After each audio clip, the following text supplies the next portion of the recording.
Today I want to talk about Hogwarts Legacy. A few days ago it was announced that the game had surpassed $1 billion in sales. It had sold over 15 million copies and is by far the best-selling game of 2023. Now this is despite sites like Kotaku and Polygon trying to cancel the game and get anyone working on it cancelled. I know the developer of the game had to step away from it due to articles published by Kotaku. But it seems that despite the boycott, things just keep getting better for Hogwarts Legacy. As I say, it has reached over $1 billion worth of sales, but that is not all. It has now been released on PS4 and Xbox One. And over here in the UK, it has now been put back to number 1 in the charts, knocking Star Wars Jedi Survivor down to number 2 after a week. So it's only been out on PS4 and Xbox One a few days. It came out on the 5th of May and already the game has gone back to the number 1 spot in game sales. The launch of Hogwarts Legacy on PS4 and Xbox One has fired the Harry Potter spin-off back to number 1 in the UK box charts. So this isn't even counting download sales for the PS4 or Xbox One. The game has delivered a record-breaking launch numbers when it arrived on PS5 and Xbox Series S and X.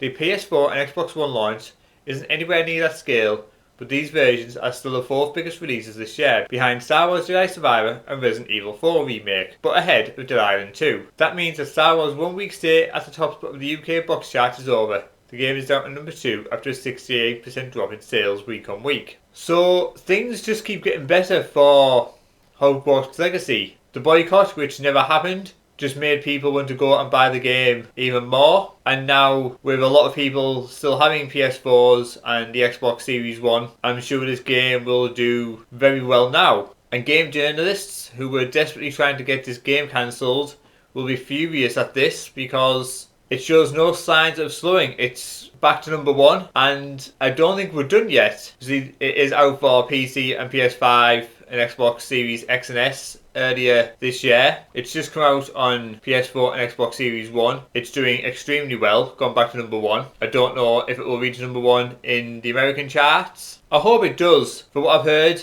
it is a very good game. I do plan on getting it now it is out on the PS4. But just for the amount of unnecessary hate and spite this game generated, I hope it does really well. I think it will probably be this year's best-selling game for how much it sold already, and now it's going to sell a lot more on PS4 and Xbox One. And later this year, in July, it is coming out on the Nintendo Switch, which will again see sales rise for a 3rd time. How good it runs on the Nintendo Switch is up for debate. Obviously it's going to be nowhere near the graphical appearances of the PS4 and Xbox One, but the fact that they have pushed it back to make sure they can get it running as smooth as they can, just like they did for the PS4 and Xbox One, shows that they are putting a lot of care into the game and want it to be as good as it can be on launch for the system. But this game heading back to number 1 for a 2nd time this year shows that a lot of people still want to play the game that haven't had a chance to yet.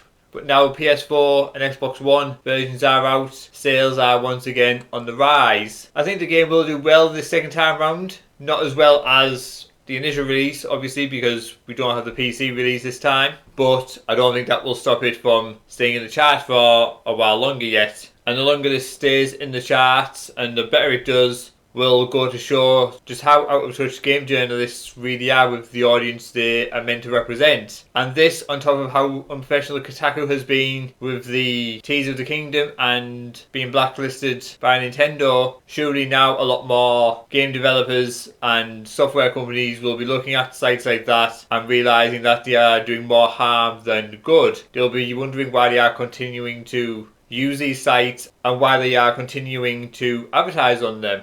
And I think more studios, more developers will pull out from using the sites like that, which will only cause sites like Kotaku and Polygon to go under faster than they already are, because I don't think they've got long left. They have for a while been nothing more than just activist sites pushing a narrative which they think the world should be seen as, and if you didn't agree with them then you were a horrible person, you were an ist or a phobe. But now sites like that don't have the money they used to, they're not generating visitors to the sites, and they are going to be out of business sooner rather than later. And news like this isn't going to be helping them. But what do you guys think? Have you played Hogwarts Legacy yet? Have you been waiting for the PS4 and Xbox One versions to come out? Do let me know in the comments below. And that's all from me. I'm off to make a fresh cup of tea.